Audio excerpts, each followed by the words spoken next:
Hey, friends, I'm doing a live webinar on Thursday, September 7th at noon Eastern called Three Strategic Steps to Land Your Dream Job Before the Year Ends. This is a free webinar for anyone looking to find a new job, whether it be inside your organization or at a new company. The three steps I'll talk about will help you have greater intention and clarity as you navigate this ever-changing job market to position you more strategically, increase your visibility, and leverage three strategies I know work.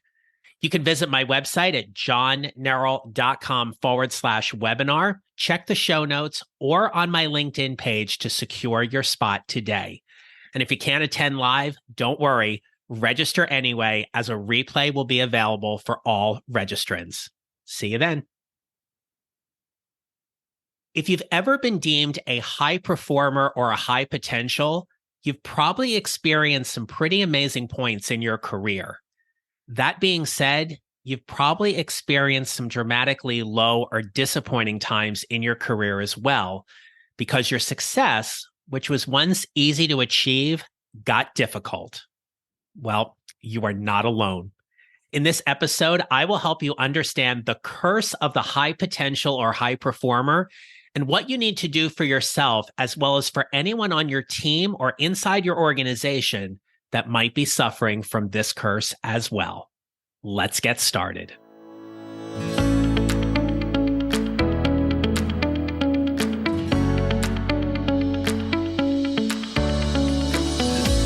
Hello, my friends. This is episode 180 of the Mid-Career GPS podcast. I'm your host, John Neral.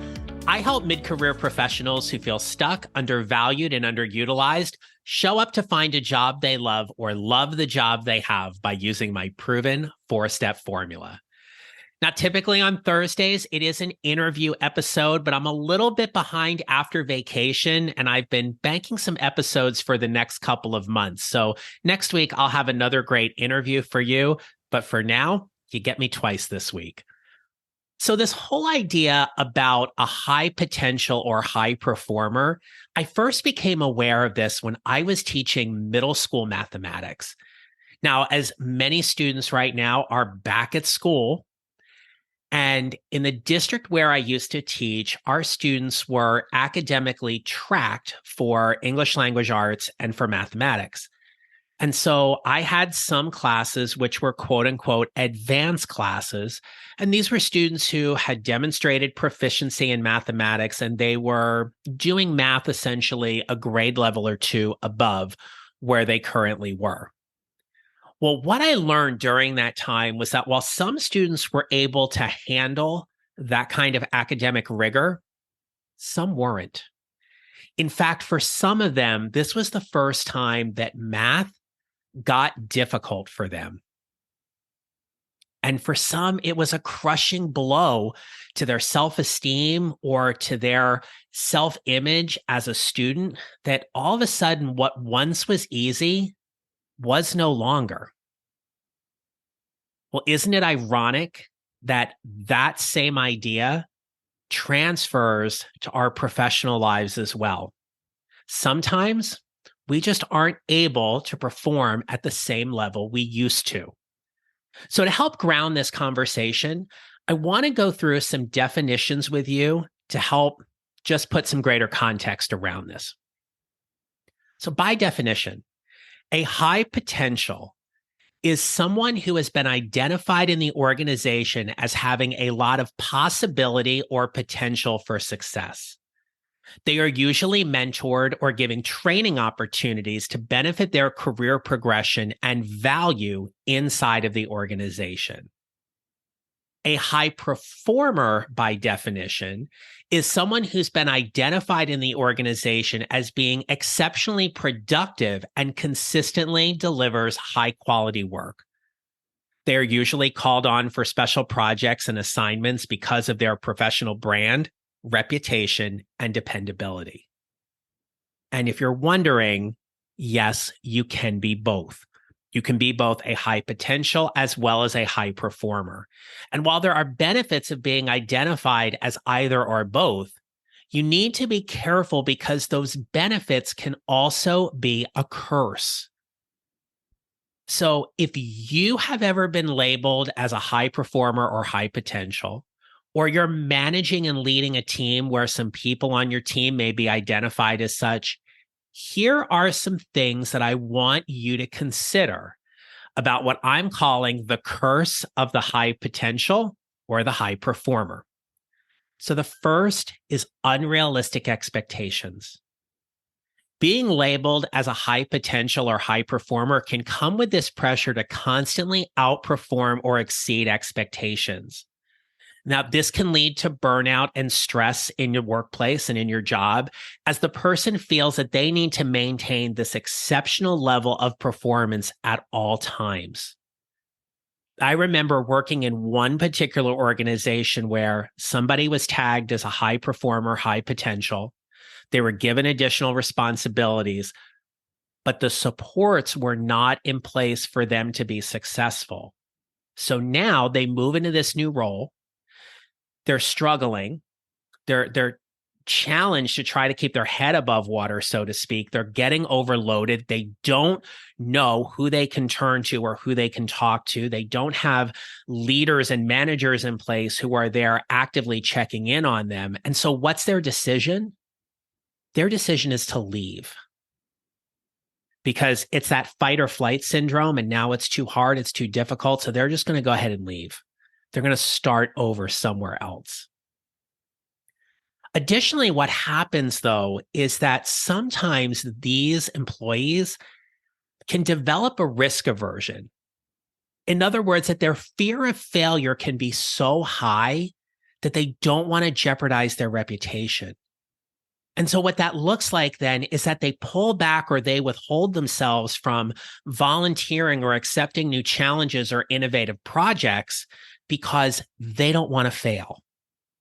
They have learned that stepping outside of their comfort zone is not a good thing. Another thing to consider, and this is absolutely one of the curses about high potentials and high performers, is that they may have limited development opportunities. So think about this. If you're a high performer, we're always being called on to pitch in, do extra work, pick up the slack on this project. It leaves little time for any kind of professional development or exposure to new projects and experiences. And this is one of those things that can often lead people to feeling very stuck or undervalued because they're not given any additional opportunities. Furthermore, it can lead to isolation and resentment on the job where they feel like they're kind of stuck on this island and they do this thing and they're not given any other opportunities elsewhere because the company has deemed them to be so valuable doing this. They don't want them doing anything else. So they never get promoted. They never advance because they're too valuable where they are. The other thing to consider here, though, is that this impacts your work-life balance. People who are deemed as high performers or high potentials are more than willing to take on that additional work, stay late to complete tasks, work weekends, and that can negatively impact their work-life balance as well as their professional and personal well-being. If you or someone you know is working more than 50 hours a week, repeatedly over and over and over again, chances are their work-life balance is all out of whack. And you have to decide whether or not you are checking in about them and seeing if there is any way to shift or allocate resources differently to help them get their work-life balance back. The next curse, if you will, is one that I can tell you I have personally experienced, and that is leadership pressure.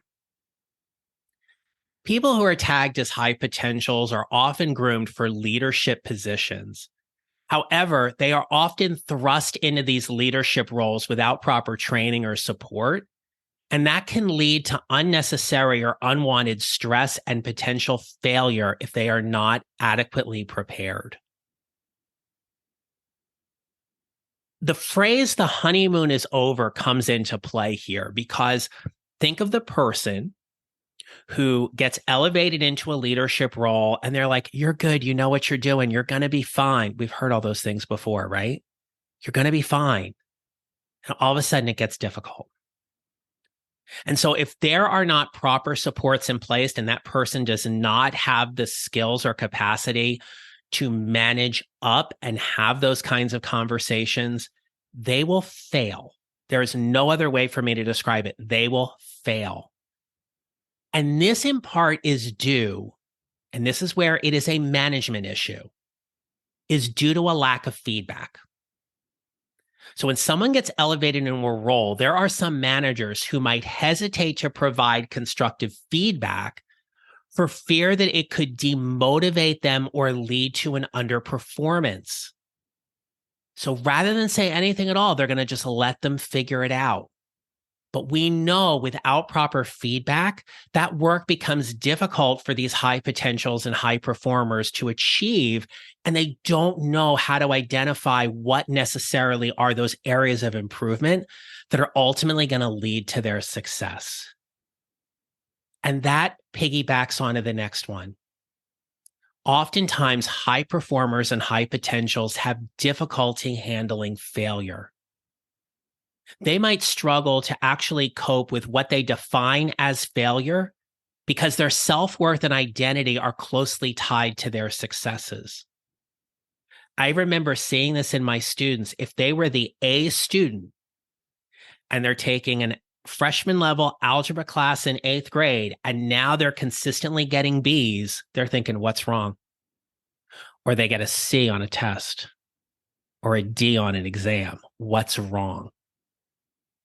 If there are not proper supports in place, it can absolutely make it difficult or challenging for them to bounce back after such setbacks. And in the larger issue, when we talk about high performers and high potentials, we need to talk about identity. The curse of the high performer or the high potential is that it results in a loss of identity, where this label of being this superstar, this great employee, that when they feel like they are not measuring up to their brand or their reputation, they start feeling less than. And typically there are not supports in place for them at work to talk to someone about what it is on their team that they're feeling or experiencing. And so now work gets difficult. And when work gets difficult, what's going to happen? Well, they're either going to try to figure it out on their own, spending extra time, extra hours, doing all the extra work. It's going to lead to them being burned out, and ultimately they're going to leave. What I want to offer you today is that if you are managing or leading someone on your team that is tagged as a high performer or high potential, you need to be checking in with them as much, if not more, than anybody else on your team. Yes, you need to be having a different level of conversation with them, but checking in is vital to their success that ultimately leads to the organization's success. Without that, you are missing something. You are doing in what I firmly believe is an injustice and lack of service to them. You have elevated them into a role and you have left them to fail without those supports in place. Not everybody who is a high performer or high potential is capable of having those conversations to manage up, to advocate, to speak up when things are more challenging or difficult. You need to keep that in mind. And if you yourself are deemed as a high performer or high potential, there is an opportunity there for you, if the supports aren't in place for you, to figure out how to have an intentional conversation with your leadership and management about exactly what's working and what's not, even if that means saying to your supervisor, I need more contact time with you, and you canceling a check-in meeting with me repeatedly over the last month is not acceptable to me. I get it. Things may come up on your calendar, but I'm looking forward to that time with you for my growth and development. We need to have a better plan in place for rescheduling that time. I have said those things to my leadership. That is because of the relationship I have had with my leadership and my management, and also because of me advocating for what it is that I need. You may not say it as directly. You may choose different language, but you are 100% responsible for your career. If you are a high performer and a high potential, you want to, if that label is important to you, you want to keep that moniker, but at the same time, make sure the supports are there because you have been deemed valuable, you continue to be valuable, and you want to be valuable to your organization. Make sure those supports are there. All right, my friends, we're going to wrap up this episode right now, but a few things just to keep in mind. Don't forget, I have a free webinar available on Thursday, September 7th, called 3 Strategic Steps to Land Your Dream Job Before the Year Ends. You're going to get a ton of valuable information as you start navigating toward whatever is next for you in your career between now and the end of the year. So join me there. You can check the show notes, check my post on LinkedIn, or check out my website, johnneral.com/webinar. While you're on the website, you can certainly take a look at the resources tab and any other free guides that I have there to download as well. And I hope today's conversation was helpful for you. So with that in mind, remember this. We build our mid-career GPS 1 mile or 1 step at a time, and how we show up matters. Make it a great rest of your day. Thank you for listening to the Mid-Career GPS podcast. Make sure to follow on your favorite listening platform. And if you have a moment, I'd love to hear your comments on Apple Podcasts. Visit johnneral.com for more information about how I can help you build your mid-career GPS, or how I can help you and your organization with your next workshop or public speaking event. Don't forget to connect with me on LinkedIn and follow me on social at John Neral Coaching. I look forward to being back with you next week. Until then, take care, and remember, how we show up matters.